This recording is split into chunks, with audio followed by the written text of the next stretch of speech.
লুকমান হাকিম একটা সাধারণ মানুষ ছিলেন, রাখাল ছিলেন, ছাগল বকরি চড়াইতো। এও নিজের ছাগল বকরি না, এক জমিদারের রাখালগিরি করত। সকালবেলা ছাগল বকরিগুলো নিয়ে পাহাড়ের পাদদেশে যাইতেন, আর বিকাল বেলায় মালিকের কাছে গনে গনে ছাগল বকরিগুলো জমা দিতেন। লোকমান হাকিমের এটা ছিল তার রাখালগিরি, এটা ছিল তার ডিউটি, এটা ছিল তার চাকরি, এটা ছিল তার কর্ম। রাখালের চাইতে পৃথিবীতে নিম্ন পদের কোনো পদ নাই। লোকমান হাকিম সেই রাখালগিরি করত, কিন্তু আল্লাহ তার এমন দামি কেমনে বানাইলো, কোরআনের ভিতরু আল্লাহ পাক তার নামে সূরা বানায়া পাঠাই দিল। কোন কারণে? ও মুসলমান বন্ধু, আল্লাহ ডাক দিয়া কা মানুষ, আর একজন রাখালের ভিতরে যে কোয়ালিটি গুলো ছিল, যে গুণগুলো ছিল, সেই গুণগুলো যদি তোমাদের ভিতরে আসে, তোমাদের নাম কোরআনে আসবে না, তোমাদের নাম জান্নাতের খাতায় চলে যাবে। আল্লাহ ডাক দিয়া কো মানুষেরা, ওই রাখাল লোকমানের প্রতি তোমরা তাকায় দেখো কি কি গুণ তার ভিতরে ছিল, কি কি আমল সে করেছিল, আমি আল্লাহ তারে কেন এত দামি বানাইলাম। হাকিম লোকমান সকালবেলা ছাগল বকরিগুলো নিয়ে পাহাড়ের পাদদেশে যায়। পাহাড়ের পাদদেশে যাইয়া এবার পাহাড়ের ভিতরে সব ছাগল বকরিগুলো বিচরণ করাইতেছে। সব ছাগল বকরিগুলো মাঠের মধ্যে লাগায়া ঘাস পানি খাইতেছে।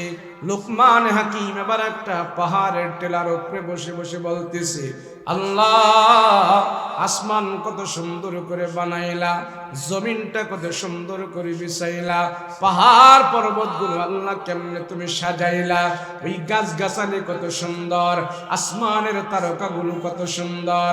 আয় আল্লাহ, পাহাড় কত সুন্দর, ঝর্ণা কত সুন্দর, আল্লাহ তামাম পৃথিবীর সৃষ্টি কত সুন্দর। এই পৃথিবীর সৃষ্টি দেখে আমি বুঝতে পারলাম আল্লাহ তুমি নিজে না জানি কত সুন্দর।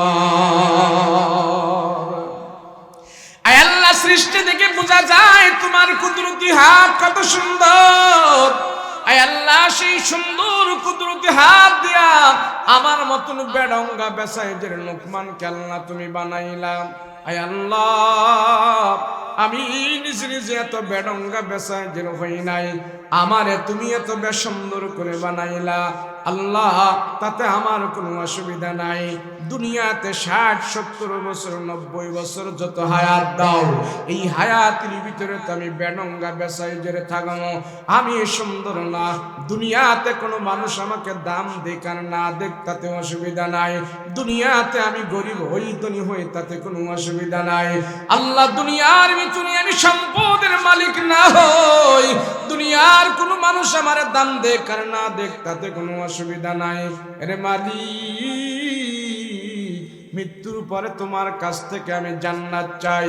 এই মুহূর্তে আল্লাহ পাক আমাকে আপনাকে কোনো না কোনো ক্রমে আমার আপনার উপরে মায়ার দয়ার দৃষ্টি দিয়েছেন, আমাকে আপনাকে মহব্বত করেছেন। সেই জন্য আল্লাহ পাক আমাকে আপনাকে গুনাহমুক্ত মজলিসে বসায়া রাখছেন। বলেন, যতক্ষণ আপনারা বসেছিলেন অতক্ষণ কি আপনারা কেউ গুনাহ করেছেন? আপনাদের দ্বারা কি কোনো গুনাহ হয়েছে? আরো 1 ঘন্টা বসে থাকলেও কি এখানে কোনো গুনাহ হবে? বোঝা গেল যতটুকুন সময় আমরা এখানে ব্যয় করছি অতটুকুন সময় আমরা গুনাহমুক্ত সময় ব্যয় করছি। আমার আপনার 50, 60, 70 বছরের হায়াত থেকে আজকের এই মাহফিলের 2 ঘন্টা 3 ঘন্টা আল্লাহর দরবারে গুনাহমুক্ত হয়ে পৌঁছে যাবে। হাসরের ময়দানে আল্লাহ পাক জিজ্ঞেস করবেন, তোমার হায়াতের হিসাব দাও। আমি আল্লাহ তোমাকে 50, 60, 70 বছরের হায়াত দিয়েছিলাম, হিসাব দাও। একটি বান্দাও সেদিন আল্লাহর আদালতে হিসাব দিতে পারবে না। এটা এমন করে কি? এতক্ষণ তো সাউন্ড ছিল না, এটা সাউন্ডটা এই যে আওয়াজ হয়ে রয়েছে, হ্যাঁ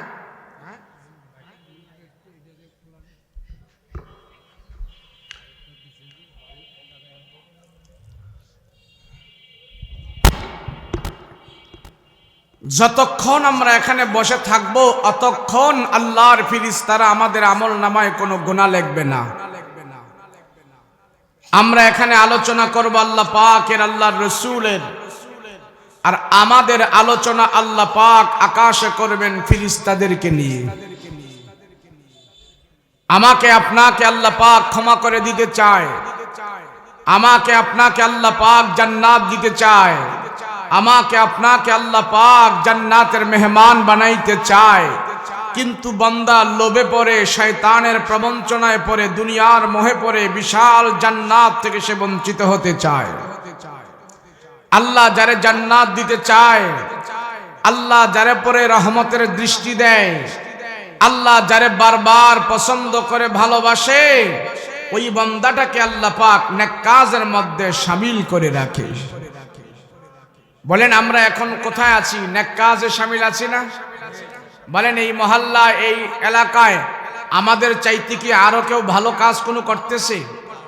আরো কোনো ভালো কাজ, ভালো ইবাদত বন্দেগীতে লিপ্ত আছে? আল্লাহ পাক বলেন, যেই সমাজে, যে এলাকায় মজলিস জমায়া 10 মায়ের 10 সন্তানের একত্র বসে আমার কাছে তাওবা ইস্তেগফার করে, আমি আল্লাহ, তারা মজলিস জমায়া যে আমার দরবারে দোয়া করে ক্ষমা চায়, আমি আল্লাহ ফেরেশতাদেরকে সাক্ষী রেখে তাদেরকে ক্ষমা দান করে দিই।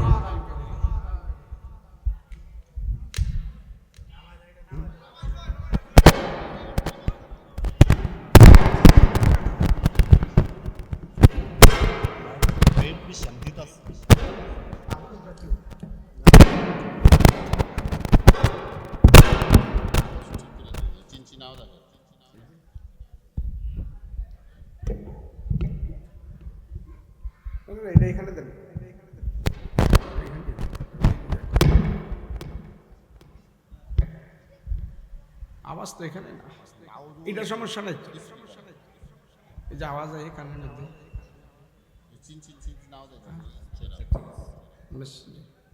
পয়রানি জায়গা বা তাহলে ওটা সরাইছেন কে দিয়ে দেন, অহম চেহারা না দেখা যায়, কিরবে না, কথা তো কইতে হইব। থাক, আল্লাহ পাক আমাকে আপনাকে পছন্দ করে এখানে আনছে। বলেন মালিক যারে পছন্দ বেশি করে, যেই কর্মচারীকে মালিক বেশি ভালোবাসে, যেই কাজ করেনেওয়ালাকে মালিক বেশি ভালো জানে, মালিক বেশি ভালোবাসে, তার পুরস্কারটা কি মালিক দিতে কোনো গরিমসি করবে নাকি তাড়াতাড়ি দিয়ে দিবে? আমাকে আপনাকে আল্লাহ পাক সবচেয়ে বেশি ভালোবাসে, এই মুহূর্তে ভালোবাসছে। সেই জন্য আমাকে আপনাকে আল্লাহ পাক একটি গুনাহমুক্ত মজলিসে হাজির করে দিয়েছেন।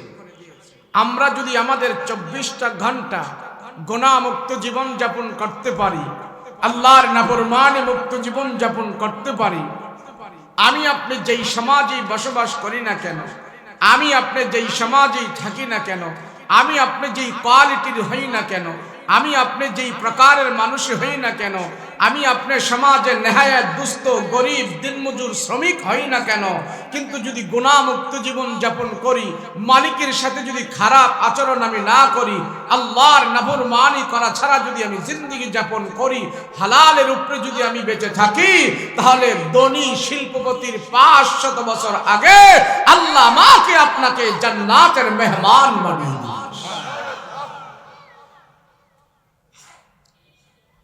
আল্লাহ কোন শিল্পপতিকে চায় না, আল্লাহ কোন টাকাওয়ালাকে দেখে না, ক্ষমতাওয়ালাকে দেখে না, বিত্তবানকে দেখে না, জমিদারকে দেখে না, আল্লাহ দেখে একটা দিল। আল্লাহ দেখে সেই দিলের ভিতরে আমার ভয় কেমন আছে। ঠেলাওয়ালা, রিকশাওয়ালা, ভ্যানওয়ালা, শ্রমিক, দিনমজুর, গরিব, তার ভিতরেও যদি আল্লাহর ভয় থাকে, আল্লাহ বলে আমি দুনিয়া আখেরাতে তোরে সম্মানী বানিয়ে দিব। আমি আল্লাহ তোরে সম্মানী বানিয়ে দিব।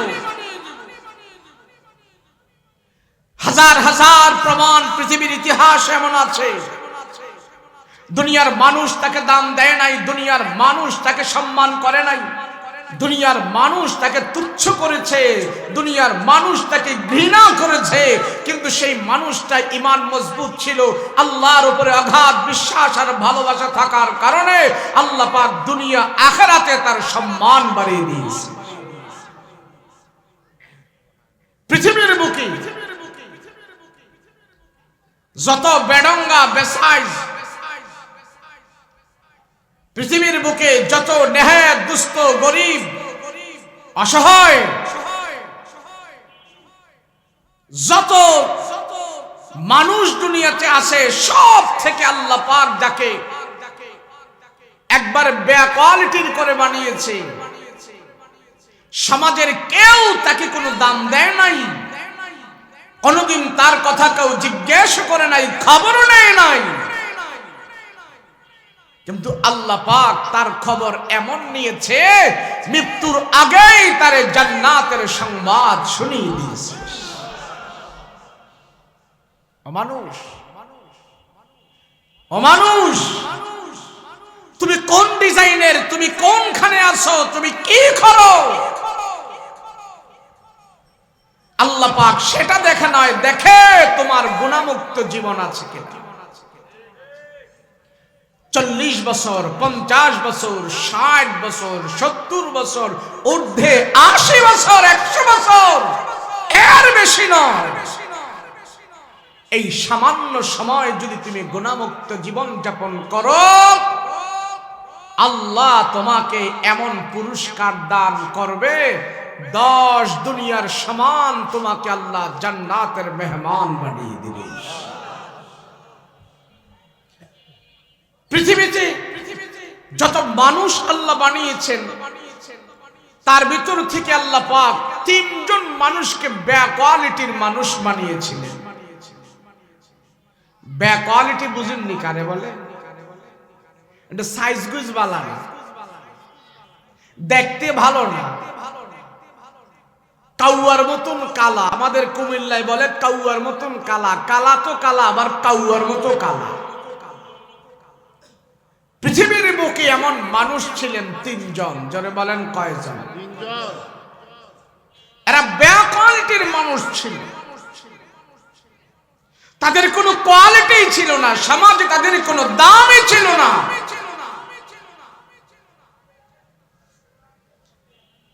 এক এক করে আমরা আজ সেই 3 জন মানুষের নাম শুনবো, তাদের কর্ম শুনবো। ইতিহাসবেত্তারা লিখেছেন এই 3 জন মানুষ ইতিহাসের পাতায় সবচেয়ে সমাজের মানুষের কাছে অবহেলিত মানুষ ছিলেন। 1 নম্বর যিনি, তার নামে আমি আজকে কোরআনের থেকে আয়াত তেলাওয়াত করেছি, 1 নম্বরের বেডঙ্গা বেসাইজের যিনি মানুষটা ছিলেন, উনি হলেন লুকমান হাকিম। নাম কে জোরে বলেন? এটা পারগেন্ডারিয়া লোকমান নয়, এটা আল্লাহর পছন্দের লোকমান। 2 নম্বরে কালো মানুষ ছিলেন হযরত বেলাল। 3 নম্বরে কালো মানুষ ছিলেন পৃথিবীর বুকে ওমর ফারুক রাদিয়াল্লাহু আনহুর এক গোলাম, নাম ছিল তার উম্মে মাহজা। এই 3টা মানুষ পৃথিবীর বুকে সবচেয়ে বেশি কালো ছিলেন। আবার পৃথিবীর বুকে পাশাপাশি 3টা মানুষকে আল্লাহ পাক সবচেয়ে বেশি সুন্দর করে বানিয়েছেন। 1 নম্বরে আমার আপনার নবী মুহাম্মদুর রাসূলুল্লাহ সাল্লাল্লাহু আলাইহি ওয়াসাল্লাম, সবচেয়ে বেশি সুন্দর ছিলেন আমার আপনার নবী। 2 নম্বরে হযরত ইউসুফ আলাইহিস সালাতু ওয়াস সালাম। 3 নম্বরে নবীর আরেক সাহাবী দাহিয়াতুল কালবি। এই 3টা মানুষ পৃথিবীর বুকে সবচেয়ে বেশি সুন্দর করে আল্লাহ বানিয়েছিলেন। কালো মানুষ কয়জন? সুন্দর মানুষ কয়জন? মোট কয়জন? আজকে আমি যাদেরকে নিয়ে আলোচনা করব, ইনারা হলেন কালো মানুষ। কালো 3 জনের ভিতরে 1 জনের আলোচনা আজ করব, উনি হলেন লুকমান হাকিম। নাম কে জোরে বলেন? লুকমান হাকিম এমন একটা মানুষ ছিলেন, কালা তো কালাই বটে, কোন দিক দিয়েই তাই সে উন্নত ছিল না, সব দিক দিয়ে নিম্ন কোয়ালিটির ছিল।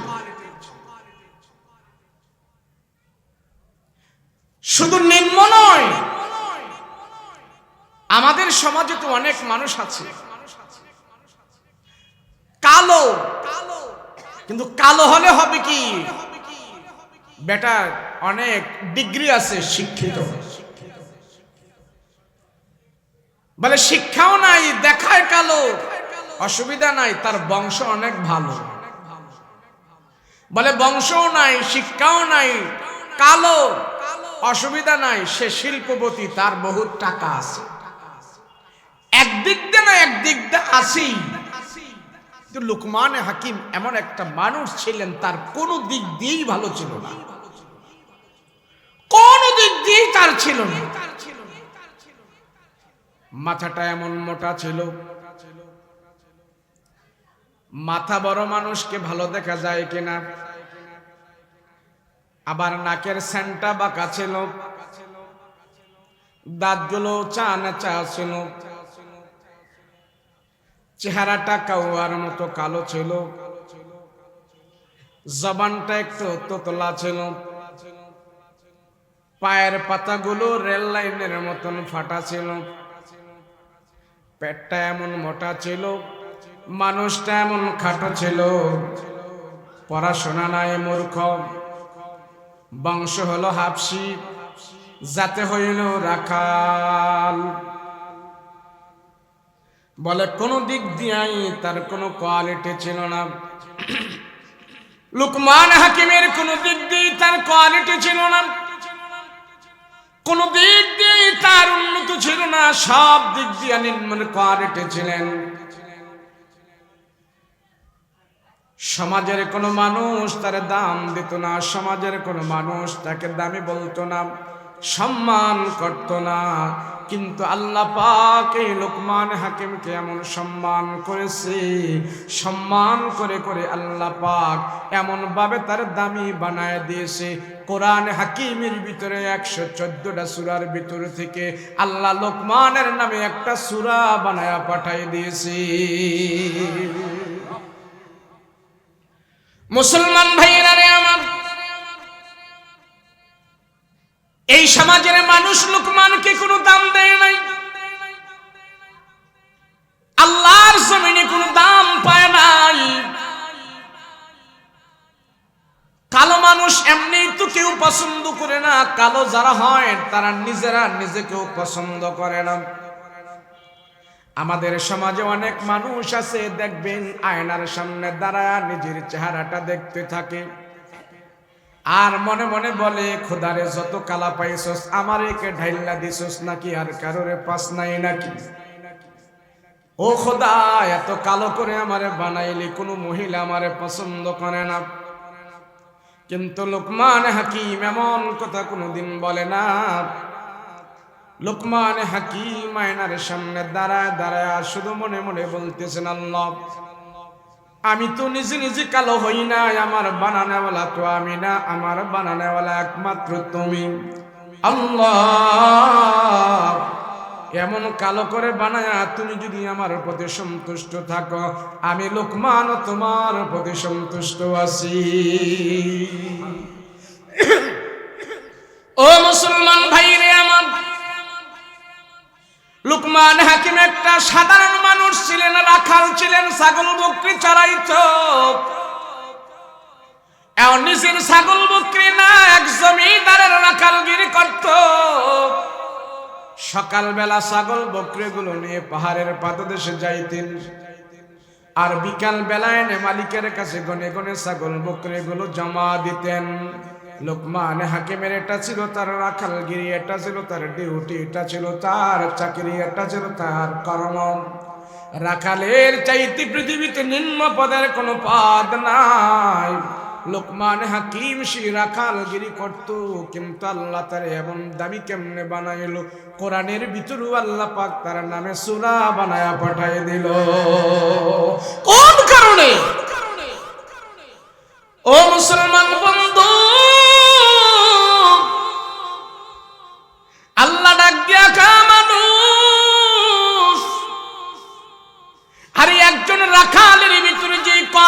গুলো ছিল, যেই গুণগুলো ছিল, সেই গুণগুলো যদি তোমাদের ভিতরে আসে, তোমাদের নাম কোরআনে আসবে না, তোমাদের নাম জান্নাতের খাতায় চলে যাবে। আল্লাহ ডাক দিয়া কো মানুষেরা, ওই রাখাল লোকমানের প্রতি তোমরা তাকায় দেখো কি কি গুণ তার ভিতরে ছিল, কি কি আমল সে করেছিল। আমি আল্লাহ তারে কেন এত দামি বানাইলাম। হাকিম লোকমান সকালবেলা ছাগল বকরিগুলো নিয়ে পাহাড়ের পাদদেশে যায়। পাহাড়ের পাদদেশে যাইয়া এবার পাহাড়ের ভিতরে সব ছাগল বকরিগুলো বিচরণ করাইতেছে। সব ছাগল বকরিগুলো মাঠের মধ্যে লাগায়া ঘাস পানি খাইতেছে। লোকমান হাকিম এবার একটা পাহাড়ের টেলার উপরে বসে বসে বলতেছে, আল্লাহ, আসমান কত সুন্দর করে বানাইলা, জমিনটা কত সুন্দর করে বিছাইলা, পাহাড় পর্বতগুলো আল্লাহ কেমনে তুমি সাজাইলা, ওই গাছ গাছালি কত সুন্দর, আসমানের তারকাগুলো কত সুন্দর। আয় আল্লাহ, পাহাড় কত সুন্দর, ঝর্ণা কত সুন্দর, আল্লাহ তামাম পৃথিবীর সৃষ্টি কত সুন্দর। এই পৃথিবীর সৃষ্টি দেখে আমি বুঝতে পারলাম আল্লাহ তুমি নিজে না জানি কত সুন্দর। আয় আল্লাহ, সৃষ্টি দেখে বোঝা যায় তোমার কুদরতি হাত কত সুন্দর। আয় আল্লাহ, সেই সুন্দর কুদরতি হাত দিয়া আমার মতন বেডঙ্গা বেসাইজের লোকমানকে আল্লাহ তুমি বানাইলাম। আয় আল্লাহ, আমি নিজে নিজে এত বেডঙ্গা বেসাইজের হই নাই, আমারে তুমি এত সুন্দর করে বানাইলা। আল্লাহ, তাতে আমার কোনো অসুবিধা নাই। দুনিয়াতে 60-70 বছর 90 বছর যত হায়াত দাও, এই হায়াতের ভিতরে তো আমি বেডঙ্গা বেসাইজের থাকবো। আমি সুন্দর না, দুনিয়াতে কোনো মানুষ আমাকে দাম দেখ আর না দেখ তাতে অসুবিধা নাই। দুনিয়াতে আমি গরিব হই ধনী হই তাতে কোনো অসুবিধা নাই। আল্লাহ, দুনিয়ার ভিতরে আমি সম্পদের মালিক না হই, দুনিয়ার কোনো মানুষ আমার দাম দেখ আর না দেখ তাতে কোনো অসুবিধা নাই। আরে মালিক, মৃত্যুর পরে তোমার কাছ থেকে আমি জান্নাত চাই, মৃত্যুর পরে আমি জান্নাতের ভিতরে যেতে চাই। আল্লাহ, তুমি আমার জান্নাতের মেহমান বানাই। লোকমান হাকিম বলে, মালিক, এই সমাজের কোনো মানুষ আমার দাম দেয় না, এই সমাজের মানুষের কাছে আমি দামি হতেও চাই না। আল্লাহ, মৃত্যুর পরে আমি জান্নাত চাই। কেননা মালিক, তুমি আমার মৃত্যুর পরে যদি জান্নাত দাও, আমি এমন কালো থাকবো না, আমি গরিব থাকবো না, আমি বেডঙ্গা থাকবো না। জান্নাতের ভিতরে যাওয়ার পর কোনো মানুষ তো অসুন্দর থাকে না, সব মানুষ সুন্দর হয়ে যাবে। আল্লাহ, তোমার কাছ থেকে আমি জান্নাত চাই। মালিক গো, আমি জানি তুমি আমারে এত কালো করে বানায়া আমার জন্য একটা জান্নাত বানাইছো। প্রত্যেক মানুষের জন্য আল্লাহ এক একটা করে জান্নাত বানাইছে, সব মানুষের জন্য আল্লাহ এক একটা করে জান্নাত বানাইছে। কাফের মুশরিকদের জন্য আল্লাহ এক একটা করে জান্নাত বানাইছে, আমার আপনার জন্য আল্লাহ এক একটা করে জান্নাত বানাইছে। কিন্তু আমারে আপনারে আল্লাহ জান্নাত দেবে, কাফের মুশরিক বেঈমানদেরকে আল্লাহ জান্নাত দিবে না।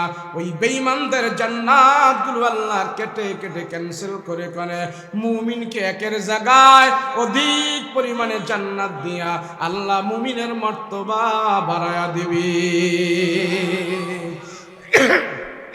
লোকমান হাকিম ডাক দিয়া কয়, মালিক, আমি একজন গরিব মানুষ, আমি একজন কালো মানুষ। আল্লাহ, তুমি আমার জন্য জান্নাত বানাইছো, সেই জান্নাতটা চাই, তুমি আমার জান্নাত দিবা। আল্লাহ, তোমার কাছে আমি জান্নাত চাই। এবার লোকমান হাকিম বসে বসে চিন্তা শুরু করলো, হায় রে, জান্নাতে যদি যেতে হয় তাহলে জান্নাতের মালিকের অনুমতি লাগবে। জান্নাতে যদি যেতে হয় জান্নাতের মালিকের অনুমতি ছাড়া জান্নাতের ভেতরে যাওয়া যাবে না। কেননা আমার ঘরে যদি আপনি যেতে চান আমার অনুমতি ছাড়া যাওয়া যাবে না, আপনার ঘরে যদি আমি ঢুকতে চাই আমার অনুমতি ছাড়া জান্নাত আপনার ঘরে যাওয়া যাবে না। লুকমান হাকিম এবার মনে মনে চিন্তা করতেছি, জান্নাতের মালিক তো আমি না, জান্নাতের মালিক হলেন আল্লাহ। ওই আল্লাহর সন্তুষ্ট করে তো জান্নাতের ভিতরে যেতে হবে।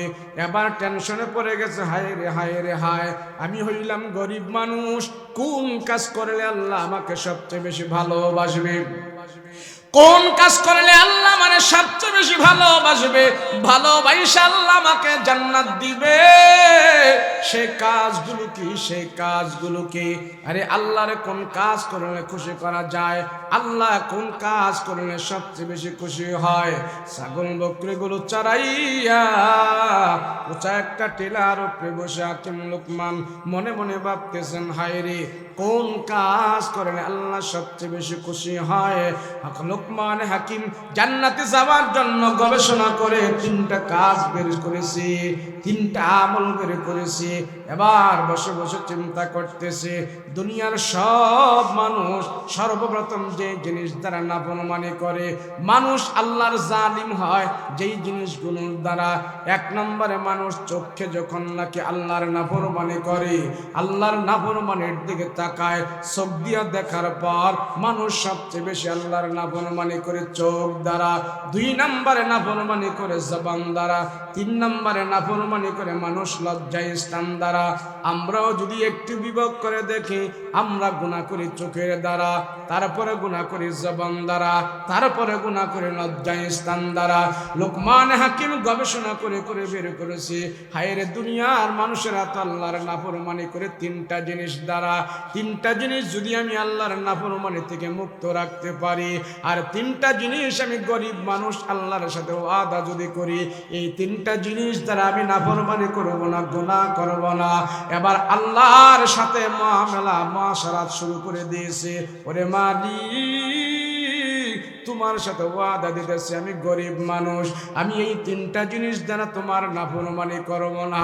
আল্লাহ এখন থেকে আমি আমল করা শুরু করলাম, আমার চোখ দিয়া গুনাহ করব না, জবান দিয়া গুনাহ করব না, লজ্জায় স্থান দ্বারা গুনাহ করব না। আমি গরিব মানুষ, 3টা জিনিস দ্বারা গুনাহ করব না। হাকিম লুকমান একজন রাখাল ছিলেন, কয়টা জিনিস দ্বারা গুনাহ করবে না বলেন? সবাই জোরে বলেন কয়টা? লুকমান হাকিম ডাকতেও কয়, মালিক আমি গরিব মানুষ, আমার এত টাকা নাই, আমার এত পয়সা নাই, আয় আল্লাহ আমি তোমার সাথে ওয়াদা দিতেছি, আমার শব্দ অনুযায়ী আমি আমল করব, আমি চোখ দ্বারা গুনাহ করব না, জবান দ্বারা গুনাহ করব না, লজ্জা স্থান দ্বারা গুনাহ করব না।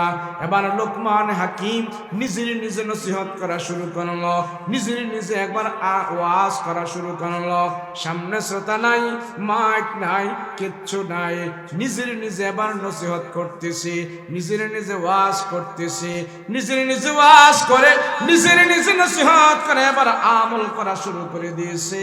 চোখ দা গুনাহ করে না, জবান দা গুনাহ করে না, লজ্জা স্থান দ্বারা গুনাহ করে না। এই রাখালের 11টা সন্তান ছিল, জোরে বলেন কয়টা? হাকিম লুকমানের 11টা সন্তানকে বাড়ির মধ্যে বসায়া এবার বাবা রাখাল ডাক দিয়া কো, সন্তানেরা শোনো, আমি বাবা যদিও রাখাল কিন্তু তোমাদের আমার সন্তান, আমি তোমাদের পিতা, আমার পক্ষ থেকে তোমাদের উপরে 3টা নসিহত। 1 নম্বরে তোমরা নামাজ ছাড়বা না, 2 নম্বরে তোমরা আল্লাহর সাথে শিরক করবা না, 3 নম্বরে পিতা মাতার সাথে কোনোদিন বেয়াদবি করবা না।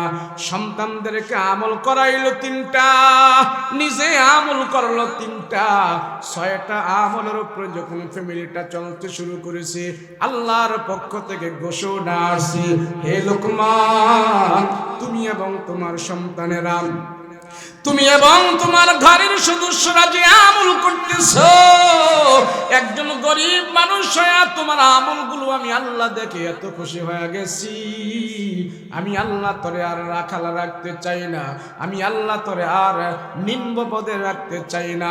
হে লুকমান তুমি গরিব মানুষ হওয়ার পর, তোমার দিলের ভিতরে আমার আল্লাহর ভয় ঢুকানোর পর, আমি আল্লাহ তোরে আর গরিব রাখতে চাই না, আমি আল্লাহ তোরে দামি বানাইতে চাই।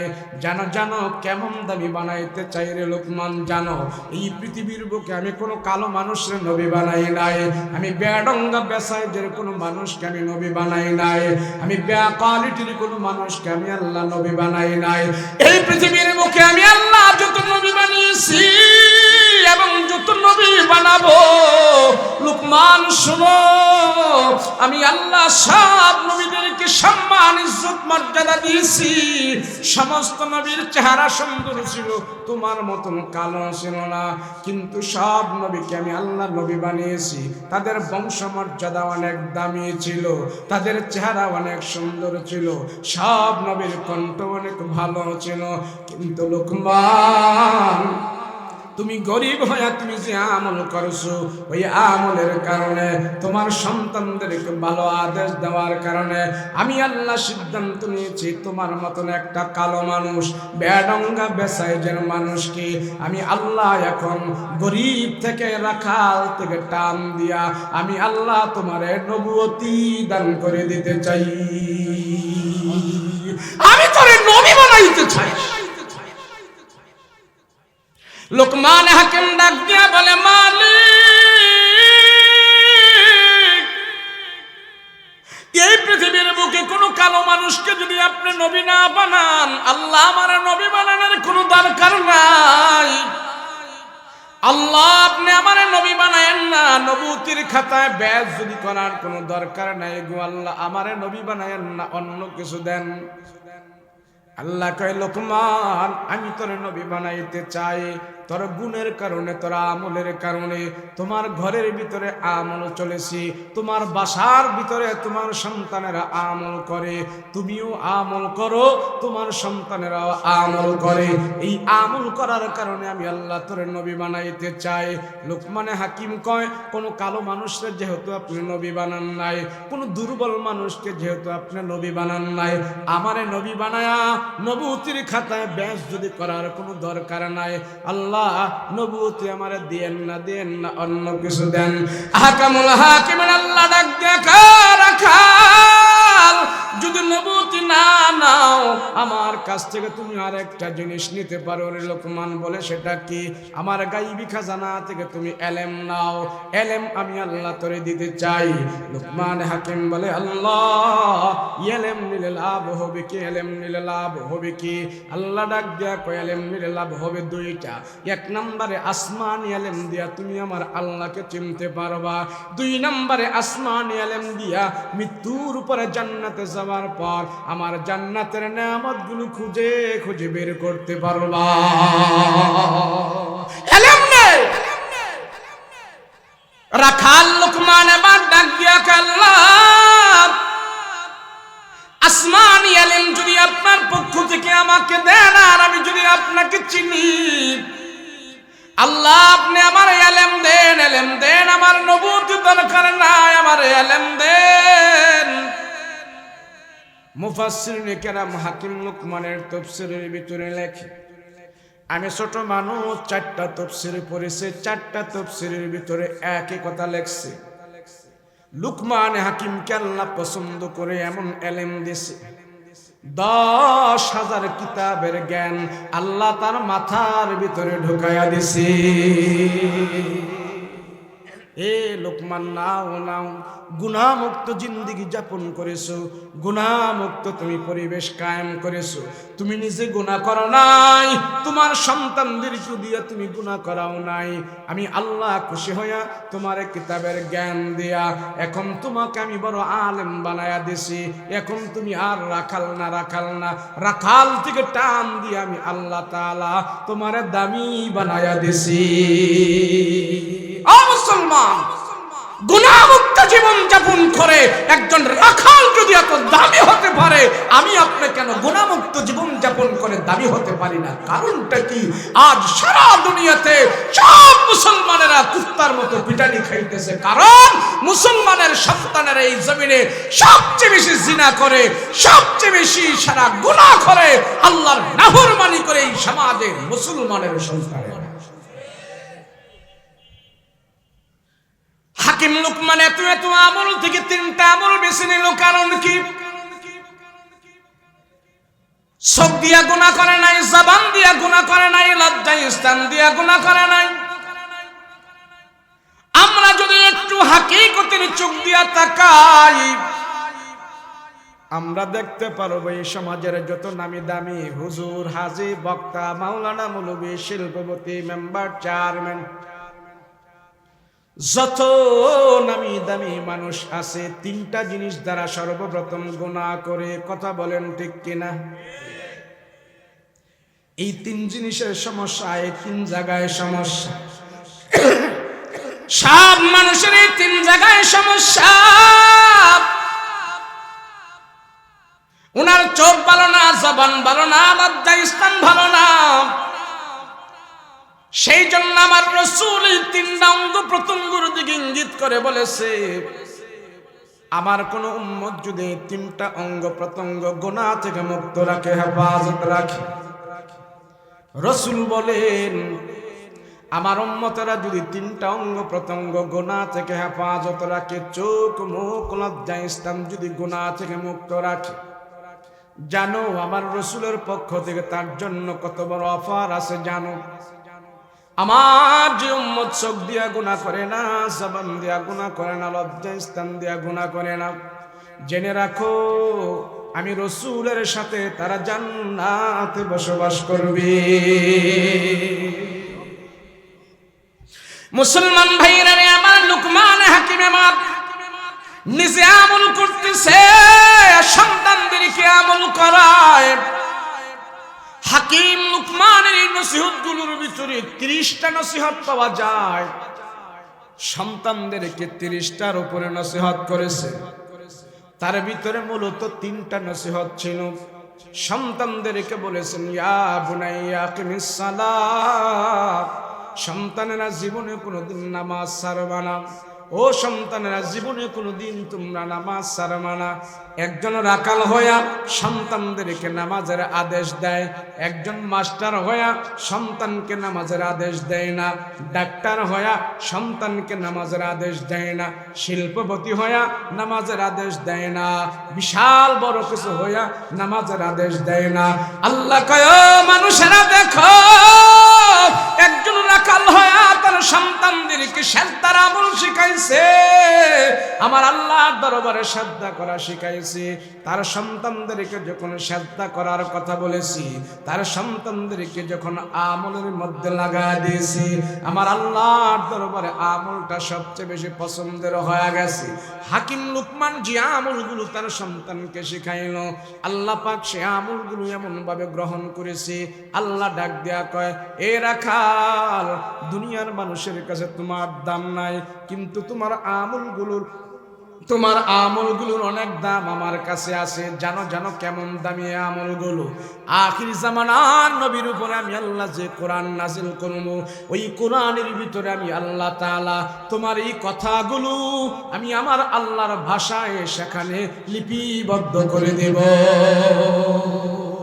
এত দামি আমল আল্লাহ পাক রব্বুল আলামিন ডাক দিয়া রাখাল, তোমার সন্তানদেরকে তুমি 1 নম্বরের আদেশ দিয়েছো, এই সম্মানিত কপাল লাগায় আমার কুদরতি কদমে সেজদা দেওয়ার জন্য। আমি আল্লাহ মানুষের সেজদাটা সবচেয়ে বেশি ভালোবাসি, সবচেয়ে বেশি পছন্দ করি। নামাজ, হজ, রোজা, যাকাত যত আমল আছে তার ভিতরে আল্লাহ সেজদার আমলটা সবচেয়ে বেশি ভালোবাসে। এই 4 আঙ্গুলা কপাল লাগায় যখন নাকি মালিকের কুদরতি কদমে সেজদা দিয়া পড়ে থাকে, আল্লাহ বলে বান্দার সেজদার আমলটা আমার কাছে সবচেয়ে বেশি পছন্দের হয়ে যায়। কেন জানোনি? আল্লাহ কয় বান্দারে, তোমারই কপাল আমি আল্লাহ আমার নিজের কুদরতি হাত দিয়া বানাই দিয়েছি। আমি আল্লাহ নিজে বানাই দিয়েছি। এ মানুষেরা শোনো, দুনিয়াতে আসার আগে আমরা মায়ের পেটের ভিতরে ছিলাম। মায়ের পেটের ভিতরে আসার আগে আমরা লৌহে মাহফুজে ছিলাম। আল্লাহ ডাক দিয়া কয়, মানুষ আমি আল্লাহ তোমারে সবচেয়ে বেশি নামি দামি করে বানিয়েছি। কেমনে জানোনি? দুনিয়াতে আসার আগে তোমার মায়ের পেটের ভিতরে যখন তুমি ছিলা, দুনিয়াতে আসার আগে যখন তুমি মায়ের পেটের ভিতরে ছিলা, সেখানে আমি আল্লাহ দুইজন ফেরেশতা রেখেছি তোমার জন্য। এই দুই ফেরেশতা তোমাকে মায়ের পেটের ভিতরে জমাট রক্ত থেকে তোমাকে বানিয়েছে। যখন আমি আপনি মায়ের পেটের ভিতরে জমাট রক্তের ভিতরে ছিলাম, ওই জমাট রক্তের ভিতর থেকে আল্লাহ পাক আমাকে আপনাকে হাড্ডি মাংসের চর্বিতে রূপান্তরিত করেছে। প্রত্যেকটা মানুষকে বানানোর পিছনে আল্লাহ মায়ের পেটে দুইজন ফেরেশতা রেখেছে। আমি আপনি যখন মায়ের পেটে আসবো, সেদিন দুই ফেরেশতা আল্লাহকে ডাক দেয়া কয়, আল্লাহ আপনার বান্দারে আমরা কেমনে বানাইতাম? আঙ্গুল কি 22টা হবে না 20টা হবে না 23টা হবে? আল্লাহ নাকের সেন্টটা কেমন হবে? চোখগুলো কেমন হবে? দাঁতগুলো চানাচা কেমন হবে? আল্লাহ কেমনে আপনার বান্দাকে বানাইতাম? আহকামুল হাকিমিন আল্লাহ সেদিন ফেরেশতাদেরকে বলেছিল, আমার বান্দাকে কেমনে বানাইবা আমার কাছে জিজ্ঞেস করার দরকার নাই। ওই যে আমার লৌহে মাহফুজের বোর্ড আছে, সেখানে তোমরা তাকায় দেখো। লৌহে মাহফুজের ভিতরে আমার বান্দার সেখানে ডিজাইন করা আছে। লৌহে মাহফুজের ভিতরে আমার বান্দার সেখানে নকশা করা আছে। ওখান থেকে দেখে দেখে তার মায়ের পেটের ভিতরে তোমরা তারে বানাইতে থাকো। বানায় দে মুসলমান ভাইরা রে, আমার মায়ের পেটের ভিতরে জামাত রক্ত থেকে ফেরেশতারা আমাকে আপনাকে পর্যায়ে ক্রমে ক্রমে বানায়। আমার আপনার পা বানায়, হাঁটু বানায়, মাথা বানায়, কোমর বানায়, গাল বানায়, কাঁধ বানায়, পেট বানায়, পিঠ বানায়। ফেরেশতারা বানাইতে বানাইতে 40 করে যখন নাকি আমাকে আপনাকে বানাইতে থাকে, এই পর্যন্ত বানায়। এই পর্যন্ত বানানোর পরে এবার ফেরেশতারা আমার আপনার চেহারাটা বানানোর জন্য হাত দেয়। আল্লাহ ডাক দিয়া কয়, আমার বান্দার চেহারাটা বানাইস না। ও ফেরেশতারা, বান্দার সব তোরা বানাইলি, আমার বান্দার চেহারাটা বানাইস না, সম্মানিত কপালটা তোরা বানাইস না। ফেরেশতারা ডাক দিয়া কয়, আল্লাহ কে বানাইবে? আমরা যদি না বানাই আপনার বান্দার চেহারাটা কে বানাবে? বান্দার চেহারা বানানো ছাড়া তো বান্দার পরিচয় পাওয়া যায় না। কোনটা আব্দুল করিম, কোনটা আব্দুল কুদ্দুস, চেহারার মাধ্যমে পরিচয় পাওয়া যায়। কোনটা বাবা, কোনটা ছেলে, কোনটা নানা, কোনটা দাদা, চেহারার মাধ্যমে পরিচয় পাওয়া যায়। আল্লাহ বান্দার সব আমরা বানাইলাম, বান্দার চেহারাটাও বানায়া দে। আল্লাহ কয়, না না, আমার বান্দার চেহারা বানাইস না। আমার বান্দার মায়ার দয়ার সম্মানিত চেহারাটা দুনিয়ার কোনো ডাক্তার, কবিরাজ, ইঞ্জিনিয়ার দিয়া বানাবো না। আমি আল্লাহ আমার নিজের কুদরতি হাত দিয়া বানাই দিতে চাই। এই জন্য তামাম পৃথিবীর বুকে কোটি কোটি মানুষ, একটা মানুষের চেহারা আরেকটা মানুষের সাথে মিলে না। আল্লাহ ডাক দেখা, মানুষ তোমরা আমারে চিনো, আমি আল্লাহ কেমন বড় কারিগর, আমি কেমন বড় ডিজাইনার। তামাম পৃথিবীর বুকে যত মানুষ আমি আল্লাহ বানিয়েছি, কারো চেহারার সাথে কারো চেহারার কোনো মিল নাই। আমেরিকার মানুষের সাথে আমাদের চেহারার কোনো মিল নাই। মালয়েশিয়া, ইন্দোনেশিয়ান মানুষের সাথে আমাদের চেহারার কোনো মিল নাই। ওই যে পাহাড়ি অঞ্চলে যারা বাস করে তাদের চেহারার সাথে আমাদের চেহারার কোনো মিল নাই। গারো, চাকমা, সাঁওতাল, খই, টইটুম্বা, মগ যারা আছে তাদের চেহারার সাথে আমাদের চেহারার কোনো মিল নাই। আল্লাহ ডাক দেখো, মানুষেরা আমাকে চিনো, আমি কেমন বড় কারিগর, কেমন বড় ডিজাইনার। একটা মানুষের চেহারা আরেকটা মানুষের সাথে মিলবে না। রাসূল পাক সাল্লাল্লাহু আলাইহি ওয়াসাল্লামকে সাহাবীরা জিজ্ঞেস করলেন, ও রহমতের নবী গো, আল্লাহ যেন বিনা দলিলে এক, এটা আমরা মানি। আল্লাহ যেন আছে, সেটাও আমরা মানি। আল্লাহর সহজে চিনার উপায়টা কি? রাসূল বলেন, তাফাক্কারু ফি খালকিল্লাহ, আল্লাহর সৃষ্টির দিকে একটু গবেষণা করো, তাইলে দেখবা আল্লাহর সৃষ্টি নিয়ে তুমি ভাবো, নিজের নিজ নিয়ে তুমি ভাবো, দেখবা তোমার ভাবনা শেষ হইতে না হইতে আল্লাহ পাক তোমার সামনে হাজির হয়ে যাবে।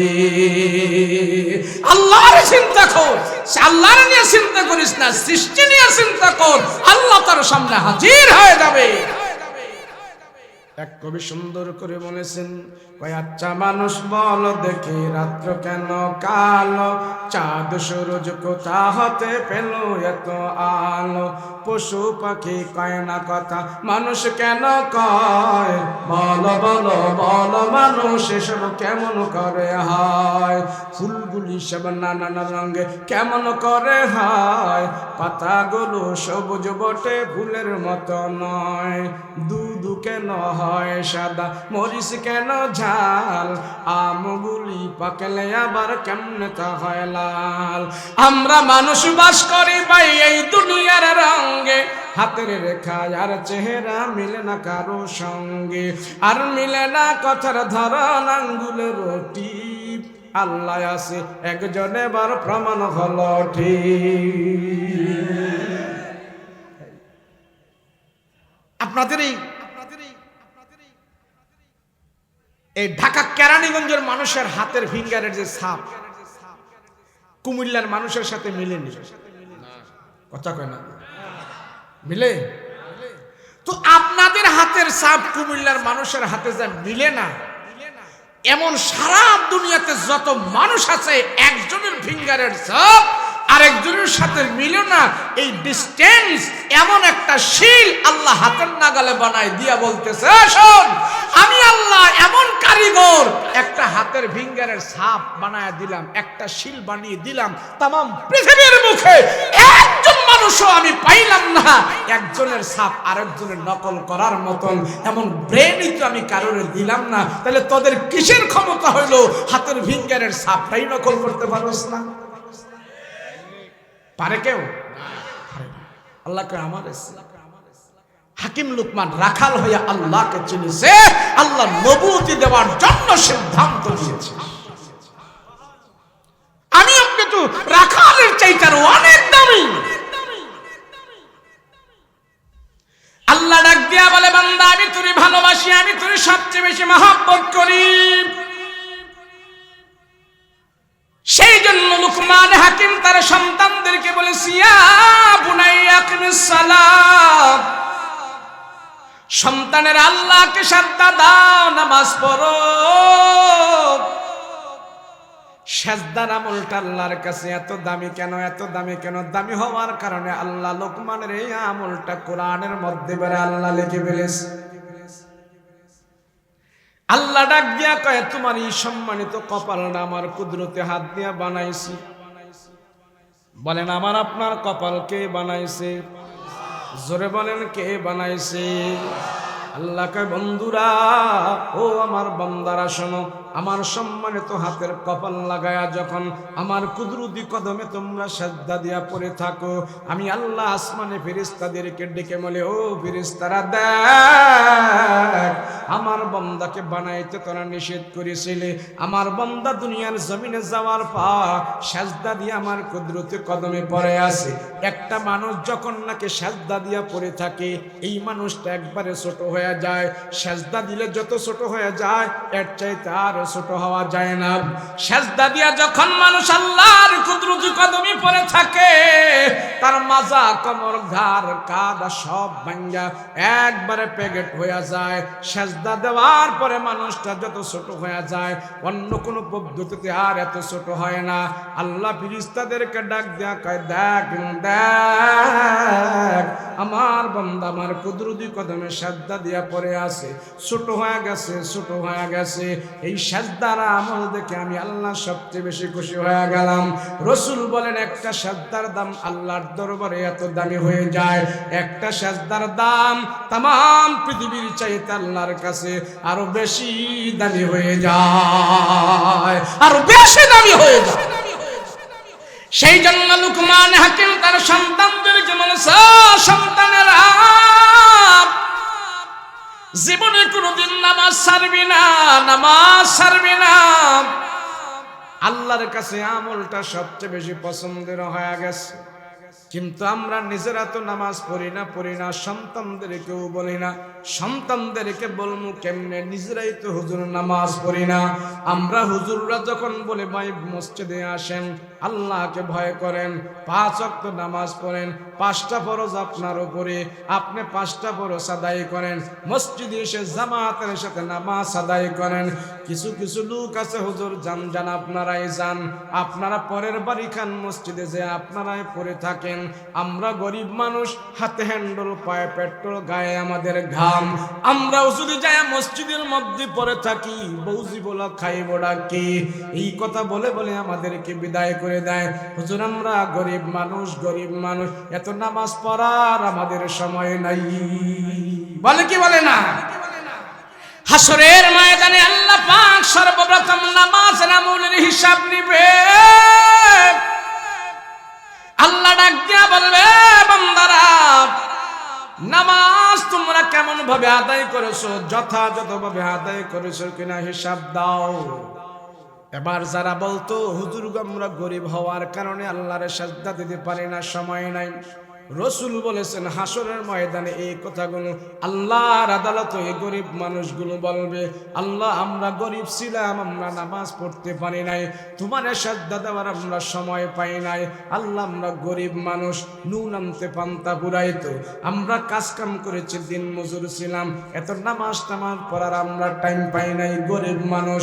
আল্লাহ ডাক দিয়া বলবে, এমন গরিব কারা কারা ছিলি তোরা এক সাইড হ, সব বেনামাজি গরিবদের আল্লাহ এক কাতারে শামিল করায়া এক সাইডে নিয়া সব গরিব বেনামাজিদেরকে বলবে, তোমরা গরিব ছিলে, বলে হা, গরিব হওয়ার কারণে নামাজ পড়তে পারো না, বলে হা।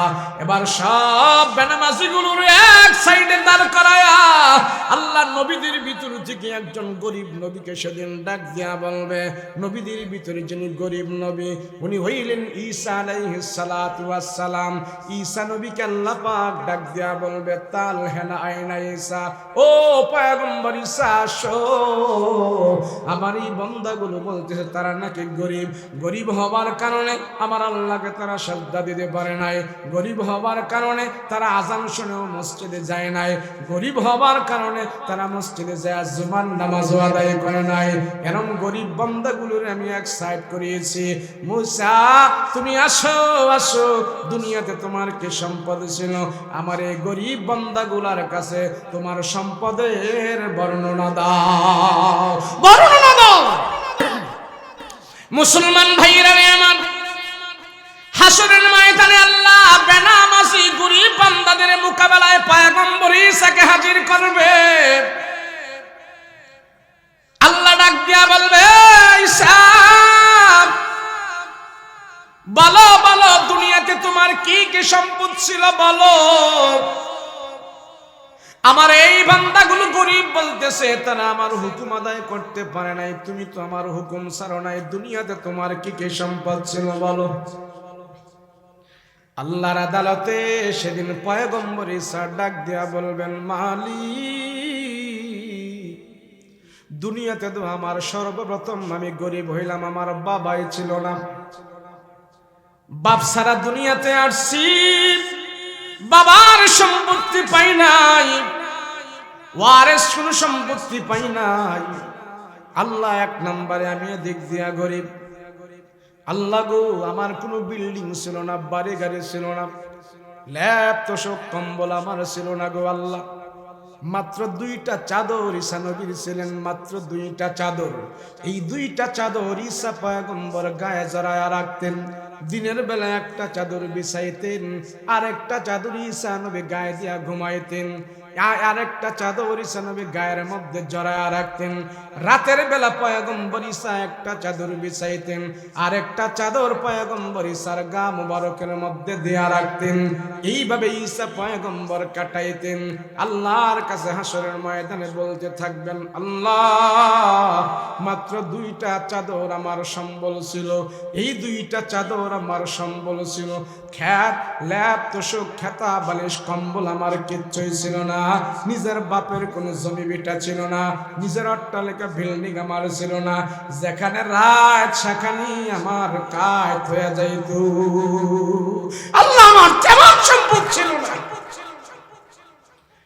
আল্লাহ পাক রব্বুল আলামিন ডাক দিয়া বলবেন, পয়গম্বর ঈসা গো আর কি কি সম্পদ ছিল বলো। ঈসা নবী হাসরের ময়দানে আল্লাহর দরবারে বলবেন, মালিক, আমার আর তেমন কোনো সম্পদ ছিল না রে খোদা, পানি খাওয়ার জন্য একটা পেয়ালা ছিল, মাঝে মাঝে পেয়ালা দিয়ে আমি পানি খাইতাম। আমি একদিন রাস্তা দিয়ে হাঁটতেছি, হাঁটতে হাঁটতে যখন অনেক দূর গেলাম, আমি লক্ষ্য করি পুকুরের দিকে তাকায়া দেখলাম ওই পুকুরের মধ্যে একটা লোক হাতে কৌশ করে করে পানি খায়। আমি দেখে দেখে সিদ্ধান্ত নিলাম, হায় রে, পুকুরের ভিতর থেকে যেই মানুষটা হাতে কৌশ করে করে পানি খায়, কত সুন্দর তার পানি খাওয়ার দৃশ্য। আল্লাহ গো, আমি সেই মানুষটার হাতে কৌশ করে করে পানি খাওয়াটা দেখা মনে মনে সিদ্ধান্ত নিলাম আর কোনোদিন পেয়ালা দিয়া পানি খাবো না। আমার কাছে যে পেয়ালাটা ছিল সেই পেয়ালাটা একটা গরিব মানুষকে আমি দান করে দিলাম। বাকি জনম আমি হাতের কৌশ করে করে পানি খায়া আমার জিন্দিগি আমি কাটাই দিয়েছি। আল্লাহ, আমি আর একটু সামনে গেলাম, সামনে যাই আমি দেখি একটা লোক গাছের নিচে হাতের বালিশ বানাই এভাবে ঘুমাইতেছি। আমি দেখে দেখে সিদ্ধান্ত নিলাম, হায় রে, হাতের বালিশ বানায় তো ঘুমানো যায়। লোকটা কত সুন্দর করে গাছ তোলার নিচে হাতের বালিশ বানায় ঘুমাইতেছে। আল্লাহ গো, আমি দেখে দেখে সিদ্ধান্ত নিয়েছি, ওই দিন থেকে আমি আর বালিশ দিয়া ঘুমাই নাই। আমার থলিয়ার ভিতরে ছোট্ট একটা বালিশ ছিল, মাঝে মাঝে আমার মাথার নিচে দিতাম। আমার থলের ভিতর থেকে বালিশটাকে আমি বের করে একটা অসুস্থ মানুষকে দান করে দিয়েছি। বাকি জানাম আমি হাতের বালিশ বানায়া বানায়া ঘুমায়া আমার জিন্দিগি আমি কাটাই দিয়েছি। আল্লাহ, আর বালিশ দিয়া ঘুমাই নাই। এবার সব বেনামাজি হাসরবাসীদেরকে ডাক দিয়া বলবে, বেনামাজিরা,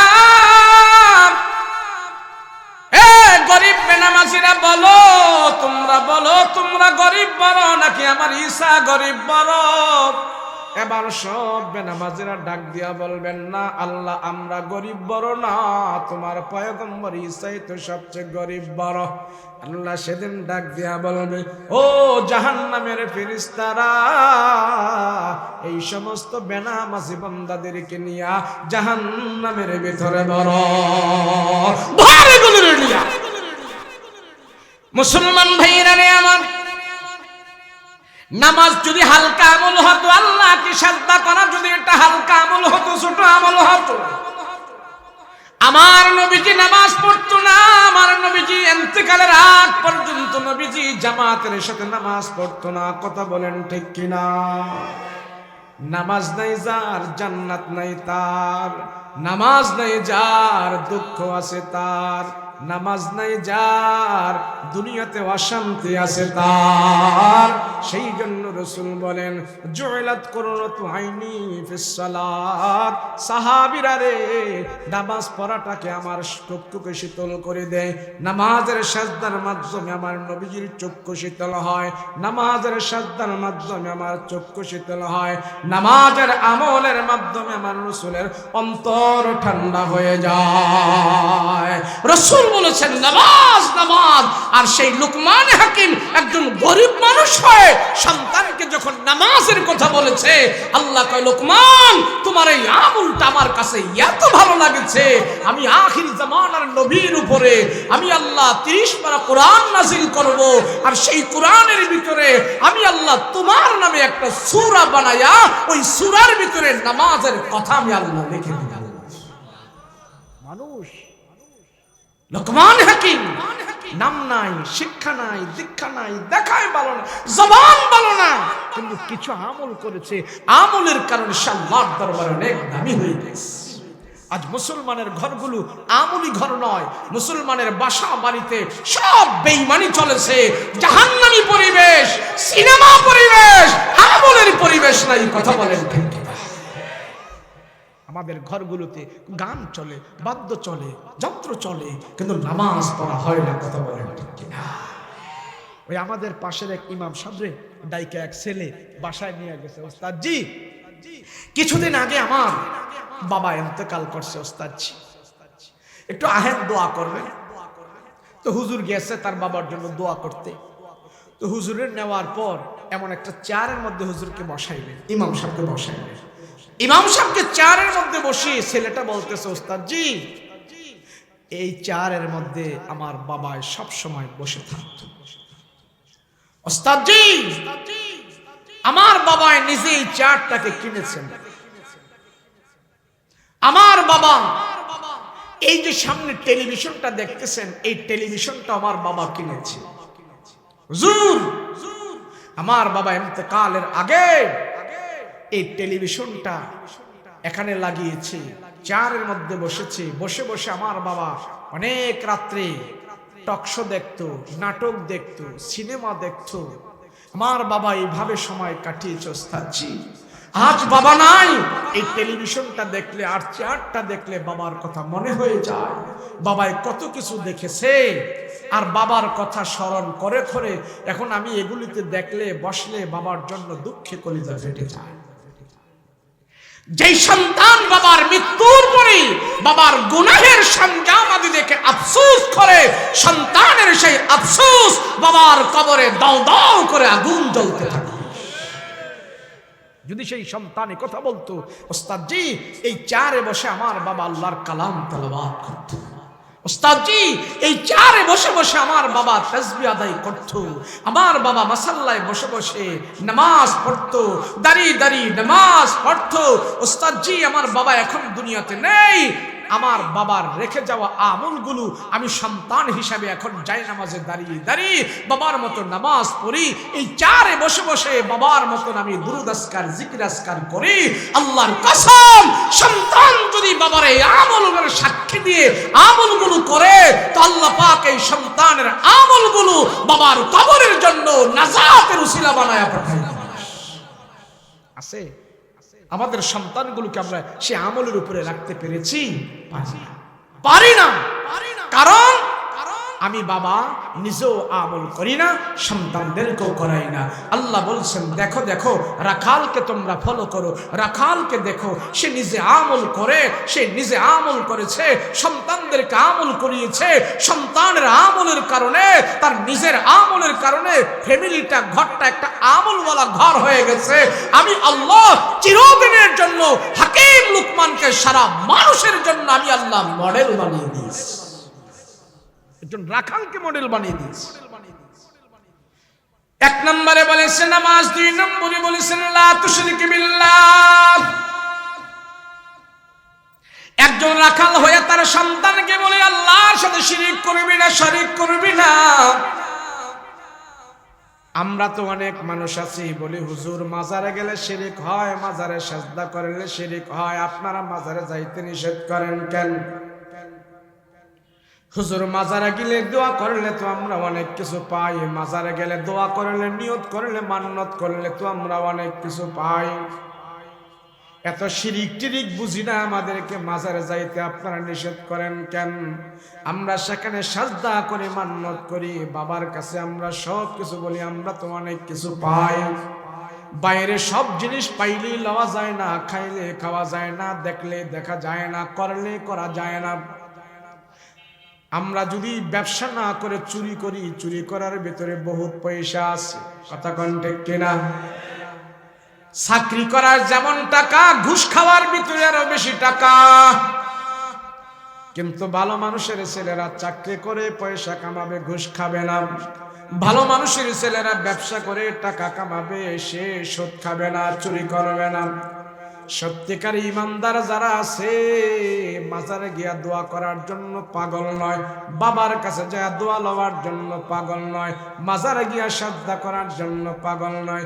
তুমি মাজারে গিয়া দোয়া করলেও পাইবা, দরগায় গিয়া দোয়া করলেও পাইবা, দুর্গায় গিয়া দোয়া করলেও পাইবা, মন্দিরে গিয়া দোয়া করলেও পাইবা, মসজিদে গিয়া দোয়া করলেও পাইবা। আল্লাহ বলে, বান্দা তুমি সব জায়গায় যেতে পারবা না, আমার আল্লাহর আদেশ হলো তুমি মসজিদে যায় নাও, অন্য জায়গায় যায় তুমি নিও না। তুমি হারাম কাজের দ্বারা তুমি আমার কাছে দোয়া করবা না, নেকের কাজের দ্বারা আমার কাছে দোয়া করো। হারাম দিয়া দোয়া করলেও পাইবা, নেক দ্বারা দোয়া করলেও তুমি পাইবা। তবে তুমি মসজিদে যাও, নেক কামাই করো, মন্দিরে যায়, গির্জায় যায় তুমি হারাম কামাই করবা না। মসজিদে যাও, মুসলমান ভাইরা আমার সময় বেশি নাই। 3 নম্বরে লুকমান হাকিম সেই কথাটা বলেছিল সন্তানকে, সন্তানেরা এই দুনিয়াতে তোমরা যার উসিলায় দুনিয়াতে আসছো সে হইল তোমাদের মাতা পিতা, তোমাদের বাবা মা। ওই বাবা আমার সাথে তোমরা নাফরমানি করো না, ওই বাবা আমার সাথে তোমরা খারাপ আচরণ করো না। এখন তো ছেলে মেয়ে মানুষের বাবার সাথে খারাপ আচরণ করে না, এখনকার সন্তানেরা বাবার সাথে খারাপ আচরণ করে না, বাবাকে এখন কষ্ট দেয় না, বাবার এখন কোবায়া কোবায়া মাইরাই ফেলে। আছে না না? এখন বেয়াদবি করে না সন্তানেরা, এখন বাপ মার বাইন্দা হাত পা বাইন্দা পিটায়া বাপ থেকে মা থেকে জোর করে টিপসই নেয়, সাইন নিয়া বাবার সম্পত্তি সন্তান দখল করে, এমন আছে না নাই? ওই ব্যাক কলে বুঝে না, কদিন পরে তো আমার পোলায় আমার বাইন্দা এইভাবে পিটাইয়া সন্তান আমার কাছ থেকে সম্পত্তি নিয়ে যাবে। কথা বলেন ঠিক কিনা? কেন জানেন এটা কেন হইল? সন্তান আমার জন্য আযাব হয়ে গেছে, সন্তান আমার জন্য গজব হয়ে গেছে। এই সমাজে অনেক বাবা মা আছে সন্তানের জন্য সমাজে মুখ দেখাইতে পারে না, সন্তানের জন্য সমাজের ভিতরে বাবা মা উঁচু গলায় কথা বলতে পারে না, সন্তানের জন্য বাবা মা জেলখানায় পড়ে পড়ে কাঁদতেছে, এমন আছে না নাই? আমি বলবো ভাই দোস্ত, সন্তানের জন্যই তোমার সব খারাপ নয়, তোমার নিজের জন্য তুমি কিছু খারাপ ডেকে এনেছো। কথা বলো ঠিক কিনা? অনেক বাবা মা তার সন্তানকে সুপথে পরিচালনা করতে পারে না, অযোগ্য পিতা, মূর্খ পিতা, অথর্ব পিতা। তার সন্তানকে তুই সুপথে পরিচালনা করতে পারস নাই, তুই পিতা হওয়ার যোগ্যতা তার হয় নাই। কথা বলেন ঠিক কিনা? বলতে পারেন হুজুর কেমন? কিছু কিছু বাবা মা আছে তার সন্তান হেঁটে হেঁটে এখন বাজারে যেতে পারে, দোয়া করে, দোয়া চায় হুজুর থেকে, হুজুর আমার পোলা এখন হেঁটে হেঁটে বাজারে যেতে পারে, বাজার করতে পারে, 500 টাকা নোট দিলে বাজার করে বাকি টাকা ফেরত আনতে পারে, আমার ছেলের জন্য হুজুর দোয়া করে। বাবাই খুশি না? অনেক খুশি। বাবাই খুশির ঠেলায় পোলারে কয় কি, আবুল্লা রে বাজার যখন করবি, বাজারে তো যাবি, তো আমার কাছ থেকে বাড়তি 50টা টাকা নিয়ে যা। 50টা টাকা নিয়ে আমার জন্য 5টা সিগারেট লোবি। কয়টা? কথা কয় না, কয়টা? পুলাই শিখাইতেছে, বাবাই শিখাইতেছে পুলারে 5টা সিগারেট আসবে দোকান থেকে। তো পুলাই তো বাবার থেকে 50 টাকা নিয়ে 5টা সিগারেট আনছে, 5টা সিগারেট এনে বাবারে প্রত্যেক দিন দেয়, আর বাবায় বাড়িতে বসে বসে সিগারেট খায়। পুলারে দিয়ে যখন নাকি বাজার থেকে সিগারেট আনায়, দোকান থেকে সিগারেট আনায়, আর বাবায় বসে বসে খায়, পুলাই তো চিন্তা করে, হায় রে খোদা, জন্মের পর থেকে দেখতেছে আমার বাবায় এটা টানতেছে, এটার মধ্যে কি ভিটামিন না খোদা দিয়া রাখছে তুমি, আর ভিটামিন না হইলে কি আমার বাবা এটা খায়? কথা কোন ঠিক কিনা? তো পুলাই মাঝে মাঝে চিন্তা করে, যেই খাবার আমার বাবায় খায় ওটা তো আমারও খাইতে মনে চায়। কথা কোন ঠিক কিনা? পুলাই এখন কেমনে খাবে? তো বাবার জন্য যখন 5টা নেয়, সে একটা করে কি কোমরের মধ্যে ব্ল্যাকমেইল করে, আর বাকি 60টা নিয়ে বাবার হাতে দেয়। ছেলেটা এখন চিন্তা করে, এত স্বাদের খাবার যেটা আমার বাবায় খায় এটা আমিও তো খেতে পারবো। তো এটা মানুষের সামনে আর খেতে পারে না, বাবার থেকে সিগারেট খাওয়া শিখেছে সন্তান। এখন সন্তান মানুষের সামনে খাইতে কেমন জানি ইতস্ত ইতস্ত মনে হয়। এই সন্তান এই সিগারেট নিয়ে এখন পায়খানার ভিতরে ঢুইকা শীতকানি লাগায়া ওই পায়খানার ভিতরে ছেলেটা বিড়ি টানে। আছে না? না না বলেন, এই সন্তানকে বিড়ি টানা শিখাইল কি? কথা কন কে? যেই বাবা মার দ্বারা সন্তান বিড়ি খাওয়া শিখছে, সিগারেট খাওয়া শিখছে, ওই সন্তান বড় হইয়া বাবারে জুতাদা ভিড়াইলে কি দোষ আছে? কথা বলেন আছে? আমি বলি এই সমাজের একটা যুবক খারাপ হওয়ার কোন সুযোগ নাই। এই সমাজের যুবকদেরকে খারাপ করেছে এই সমাজের কিছু গার্জিয়ান, এই সমাজের কিছু বাবা মা, এই সমাজের কিছু অসাধু নেতা, বাটপার সিটারেরা আমার দেশের যুবকদেরকে খারাপ করছে। বলে হুজুর কেমনে?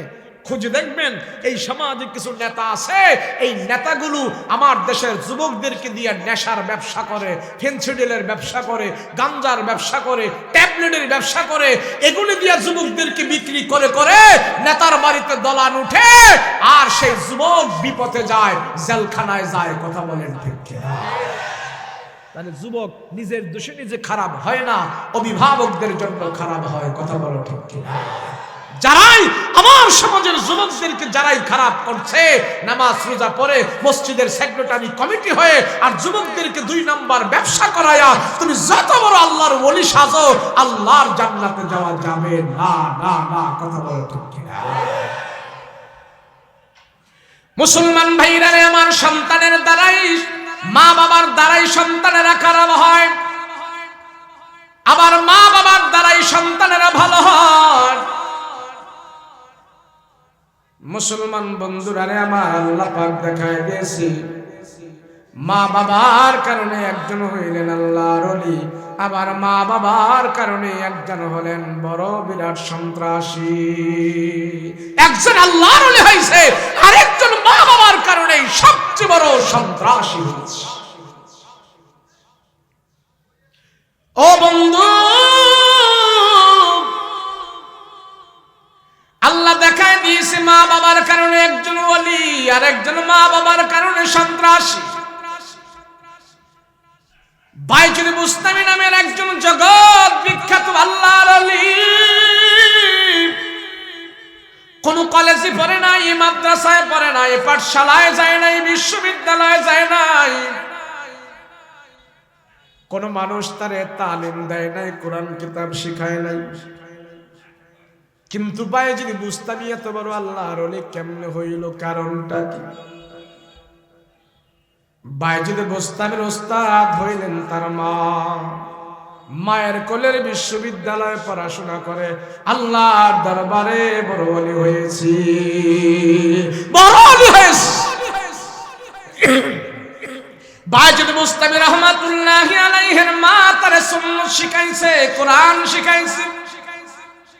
বাইজুল বুস্তামি কি তার মা নামাজ শিখাইছে, আল্লাহর পরিচয় শিখাইছে, হাসর মিজান ফুলসিরাত সব বাইজুল বুস্তামির মা বাইজুলকে শিখাইলো। এখন আমার আপনার মারা সন্তানকে হাসর মিজান ফুলসিরাতের জ্ঞান দেয় না, আল্লাহর পরিচয় শিখায় না। সেই জন্য সন্তানগুলো দিন দিন মা বাবার জন্য বোঝা হয়ে যাচ্ছে, মা বাবার জন্য আযাব হয়ে যাচ্ছে। বাইজুল বুস্তামি রহমাতুল্লাহি আলাইহির মা বাইজুল বুস্তামিকে নিয়ে চিন্তা করেছে, আমার ছেলেটা আল্লাহওয়ালা হবে, আমার ছেলেটা কোরআনওয়ালা হবে। সেই জন্য বাইজুল বুস্তামিকে তার মা নামাজের তালিম দিয়েছে, কোরআনের তালিম দিয়েছে, আল্লাহর পরিচয় শিখাইছে, আদব কায়দা শিখাইছে, সুন্নত শিখাইছে, মা বাবার সাথে কেমনে ব্যবহার করতে হবে সব শিখাইছে। সব শিখানোর পর এবার বাইজুল বুস্তামি রহমাতুল্লাহি আলাইহি মা বাবার সাথে ভালো ব্যবহার করেছি। ভালো ব্যবহার করার কারণে মার দিল থেকে তার জন্য দোয়া এসেছে, দোয়া আসার কারণে সেই দোয়া আল্লাহ পাক কবুল করেছি। কবুল করে আল্লাহ পাক তারে জগৎ বিখ্যাত ওলি বানায়া দিছি। তারই জামানায় আর একটা লোক ছিল, নাম ছিল তার হারুন। বাইজুল বুস্তামির জামানায় হারুন সবচেয়ে বড় সন্ত্রাসী ছিল। বাইজুল বুস্তামি হাজিয়ে যাওয়ার পর খানায় কাবা তোয়াফ করে করে বলে আল্লাহুম্মা লাব্বাইক লাব্বাইক লা শারীকা লাক লাব্বাইক লাব্বাইক বলে বলে খানায় কাবার তোয়াফ শেষ করলো, হজের কাজগুলো শেষ করলো। শেষ করার পর এবার বাইজুল বুস্তামি হাতিমে কাবার উপরে ঘুমায়া গেছে। ঘুমের আগে আল্লাহর দরবারে দোয়া করছে, আয় আল্লাহ, এবছর যারা হজ করতে আসছে কাদের কাদের হজ তুমি কবুল করছো, আল্লাহ কয়জন হাজি আসছে আর কাদের কাদের হজ কবুল করছো আমি একটু জানবার মনে চায়, আমাকে তুমি জানায় দাও, জানবার মনে চায় আমাকে জানায় দাও। এই দোয়া করতে করতে বাইজুল বুস্তামি হাতিমি কাবার উপরে ঘুমায় গেছে। আল্লাহ জানবার মনে চায় কয়জন হাজির হজ কবুল করল আমার জানায় দাও। বাইজিদ বুস্তামি ঘুমের ঘরে আল্লাহ পাক তারে স্বপ্নে দেখাইতেছেন, বাইজিদ রে আমি আল্লাহ সবার হজ কবুল করেছি, যত হাজিরা আসছে সবার হজ আমি আল্লাহ কবুল করেছি, তবে একজন হাজির হজ আমি আল্লাহ কবুল করি নাই, তারে তুমি খানায় কাবায় পাবে না, হাতিমে কাবার উপরে পাবে না, তারে যায় সাফা মারওয়া পাহাড়ে তোমরা খোঁজাখুঁজি করতেছ, খোঁজাখুঁজি করো তুমি সেখানে যায়, ওইখানে দেখবা সাফা মারওয়া পাহাড়ে একজন হাজি সেখানে কান্নাকাটি করে, আমি আল্লাহ তার হজ কবুল করি না, এ যায় তুমি দেখো সে হাজিরারে পাইবা, যার হজ আমি কবুল করি নাই ওই তার সাথে তুমি দেখা করো। বাইজিদ বুস্তামি রহমাতুল্লাহ আলাইহি ঘুম থেকে স্বপ্ন দেখার পর জাগ্রত হইয়া খানায় কাবা থেকে একটা দৌড় দিছে, দৌড়া দৌড়া সাফা মারওয়া পাহাড়ের মধ্যে চলে গেছি, সাফা মারওয়া পাহাড়ের মধ্যে যায় খোঁজাখুঁজি করতেছি, কে রে তুই কেমন হাজিরে, তোর হজ আল্লাহ কবুল করে নাই, তুই কেমন হাজিরি, কেমন হাজি তুই রে, খুঁজতেছে খুঁজতেছে খুঁজতেছে খুঁজতে খুঁজতে যায় একটা চূড়ার ভিতরে যা পাইল একজন মানুষ সেখানে হাউমাউ করে কান্নাকাটি করতেছে, মাথার চুলগুলো ছেড়ে ফেলতেছে, বুকে হাত মারতেছে আর আল্লাহর দরবারে এক হাত উঠায় দোয়া করতেছেন আর বলতেছেন, মালিক তুমি যদি আমারে ক্ষমা না করো কে আমারে ক্ষমা করবে গো আল্লাহ, তুমি আমারে ক্ষমা করে দাও, ক্ষমা করে দাও। এইভাবে আল্লাহর দরবারে চিল্লায় চিল্লায় কান্নাকাটি করতেছে। বাইজিদ বুস্তামি রাহমাতুল্লাহি আলাইহি ওই কান্নারত ব্যক্তি হাজির পিছনে যায় দাঁড়াইয়া তার দোয়াগুলো শুনতেছে আর বলতেছে, না না না না, দোয়া করার ভিতরে তারে ডিস্টার্ব করা যাবে না, তারে এখন ডিস্টার্ব করব না। এবার বাইজিদ বুস্তামি রহমাতুল্লাহি আলাইহি পিছনে দাঁড়ায় রইলেন আর ব্যক্তিটা দোয়া করতেছেন আল্লাহর দরবারে এক হাত উঠায়া লম্বা দোয়া করতেছি। বাইজিদ বুস্তামি আবার তার মাথার মধ্যে হাতটা রাখলেন, ওই লোকটা ঘাড় ঘুরায়া দেখে জমানার সবচেয়ে বড় ওলি তার পিছনে দাঁড়ায়া রইল। লোকটা ডাক দিয়া কয়, বাইজিদ গো তুমি কেন আমার পেছনে দাঁড়ায় আছো, কারণটা কি? সাফা মারওয়া পাহাড় তো নির্জন একটা পাহাড়, সবাই এখন হজের সফরে খানায় কাবায় আসি, সাফা মারওয়া পাহাড়ে তো কোনো হাজিরা আসে না, তুমি কেন এখানে আসলা, কারণটা কি? আমি শুধু একা একা এখানে আসি, তুমি কেন আসলা, কারণটা কি? বাইজিদ বুস্তামি রাহমাতুল্লাহি আলাইহি বলে, ও ভাই আরে তুমি বলো কেন এখানে আসলা, মানুষ তো খানায় কাবায় কান্নাকাটি করে আর তুমি এখানে কান্নাকাটি করতেছো, কারণটা কি?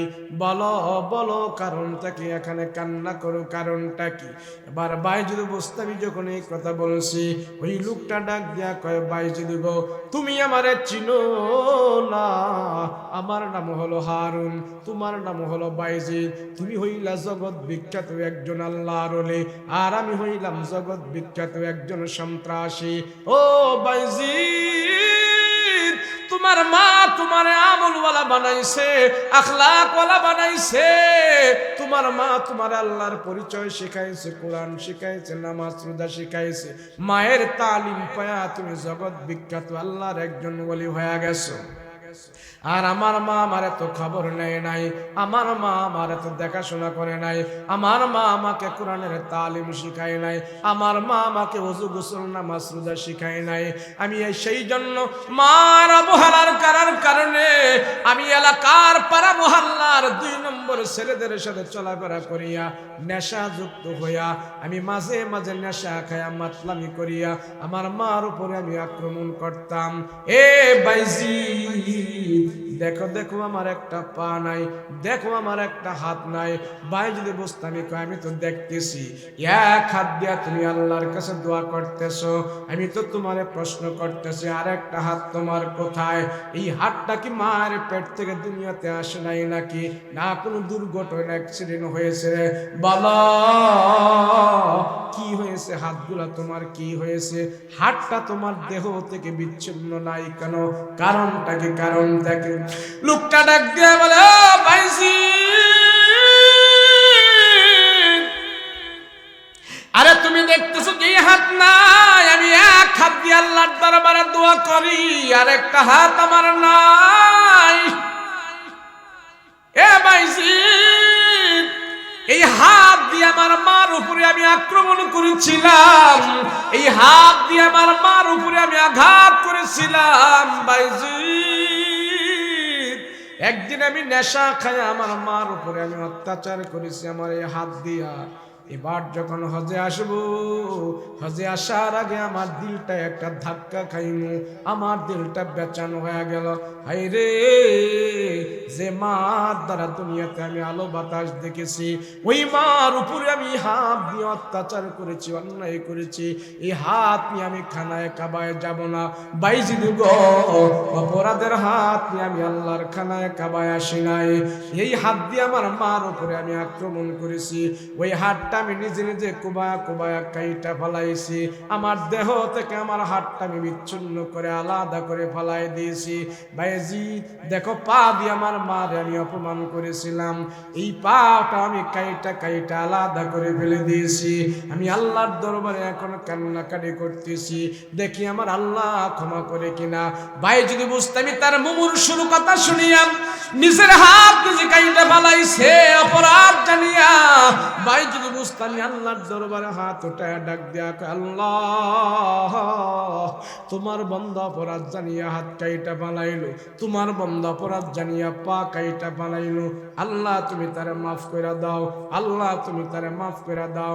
বাইজিদ বুস্তামির কাছে আলহাম চলে আসলো, সাবধান, তুমি তার জন্য দোয়া চাইবা না, ক্ষমা চাইবা না, আমি আল্লাহ তারে ক্ষমা করব। পর্যন্ত তার গর্ভধারিণী মা তারে ক্ষমা না করবে, আমি আল্লাহ তারে ক্ষমা করতে পারি না, না তারে ক্ষমা করব না। মুসলমান বন্ধুরা আমার বুঝে থাকলে বলেন, সন্তানটা, এই সন্তানের হজ কবুল হয় নাই মা বাবার কারণে। এই সন্তান মা বাবার অত্যাচার করেছে মা বাবার কারণে। আর বাইজিদ বুস্তামের হজ কবুল হয়েছে এবং আল্লাহ পাক তার প্রতি খুশি হয়ে গেছে মা বাবার কারণে। তাই মা বাবার কারণে সন্তান হয় আল্লাহর ওলি, মা বাবার কারণেই সন্তান হয় জাহান্নামী। আমাদের সন্তানকে যদি আমরা হাকিম লুকমানের মতন তালিম দেই, নামাজ ছাড়বা না, শিরিক করবা না, পিতা মাতার সাথে কোনোদিন বেয়াদবি করবা না, আমি আপনি যদি আমাদের সন্তানকে তালিম দেই, আমার আপনার নাম কোরআনে আসবে না, আমার আপনার নামে কোরআনে সূরা হবে না। আল্লাহ পাক সৎ আদেশ দেওয়ার কারণে, সৎ আমল সন্তানদেরকে করার কারণে আল্লাহ পাক আমার আপনার নাম জান্নাতের খাতায় লিখে ফেলবে। তালিম দিবেন তো ইনশাআল্লাহ? দিবেন তো ইনশাআল্লাহ? বলেন, হাকিম লুকমান কয়টা আমল করেছেন? সন্তানদেরকে কয়টা আমল করিয়েছেন? মোট কয়টা? আজকের ওয়াজের মূল পয়েন্ট হলো 6টা। এই 6টা ওয়াজ আমরা আজকে শিখেছি। লুকমান হাকিম চোখ দিয়া গুনাহ করে নাই, জবান দিয়া গুনাহ করে নাই, লজ্জা স্থান দিয়া গুনাহ করে নাই। আজকে যদি আমরা সিদ্ধান্ত নেই চোখ দিয়া গুনাহ করব না, জবান দিয়া গুনাহ করব না, লজ্জা স্থান দিয়া গুনাহ করব না, এই 3টা অঙ্গ প্রত্যঙ্গ যদি আমরা গুনাহ থেকে মুক্ত রাখি, রাসূল বলেছেন জান্নাতে নেওয়ার গ্যারান্টি আমি রাসূল দিয়ে দিয়েছি। আর এই 3টা অঙ্গ প্রত্যঙ্গই আমাদের সবচেয়ে বেশি নাফরমানিতে ডুবে আছে। কথা বলেন ঠিক কিনা? এই তো গত কয়েকদিন আগে যে বিশ্বকাপ খেলা গেছে না, জুয়ান ফুলাফান তো সারা রাত নাচানাচি করছে, দেখছে জুয়ান ফুলাফানের সাথে বুইরা বেড়াডিও নাচছে। একজন এক বুড়ারে দেখি, ফাঁকনা দাড়িওয়ালা বুড়া, হ্যাঁ আর্জেন্টিনার যাত্রী ভইরা সারা রাত যেদিন জিতছে এমন নাচা শুরু করছে। হ্যাঁ, হুজুর দোয়া কইরা আমরা জিততেছি গা, বলে জিততে গেছে। বুড়া, ফাঁকনা দাড়ি, ফাঁকনা চুল, আর্জেন্টিনার জিতছে, বুড়ার কি হয়েছে? রাত জেগে, সারা রাত জেগে বুড়ায় খেলা দেখলো। আমি জিজ্ঞাসা করলাম, আপনার এই বয়সে সারা রাত জেগে কয়দিন তাহাজ্জুদ পড়ছেন? কয়দিন পড়েছেন? হুজুর একদিনও না, একদিনও না। তাহাজ্জুদ পড়ে না একদিন। আর রাতের 3টা বাজে আর্জেন্টিনার জার্সি পরে বুড়ায় যদি নাচে, তো আল্লাহ কি তারে সরাইতো না কি করতে হবে? থাপ্পড় মারার কাম ছিল, কিন্তু আল্লাহ কয় না না না, তোর মতো এত পাগল আমি হইছি না। তুই যদি বুঝতে পারস এটা তোর অপরাধ, তুই যদি বুঝতে পারো সারা রাত জেগে খেলা দেখো অপরাধ, আর সেই অপরাধ মনে করে তুই যদি বুড়া হওয়ার পরেও পাকনা দাড়িগুলো নিয়েও আমার দরবারে আত্মসমর্পণ করো আর বলো গুনাহ থেকে আমি মুক্ত থাকবো, আল্লাহ তোমাকে এই ওয়াদা করার কারণে তোমার সব গুনাহ ক্ষমা করবেন। বলেন আমরা গুনাহ থেকে মুক্ত থাকবো তো ইনশাআল্লাহ? মুক্ত থাকবো তো ইনশাআল্লাহ? নামান গুনাহমুক্ত জিন্দেগি যারা যাপন করবে, অল্প রিজিকের ভিতরে আল্লাহ পাক তার বরকত দান করে দিবে। রাসূল বলেছেন, এই যে আমরা শুনি হুজুর 2023 সালে দুর্ভিক্ষ হবে, দুর্ভিক্ষ হবে, দুর্ভিক্ষ হবে। হুজুর কি করার আছে? অনেক মানুষ ঢাকা শহর ছেড়ে দুর্ভিক্ষের কারণে গ্রামগঞ্জে চলে যেতেছে। দুর্ভিক্ষ নাকি হবে?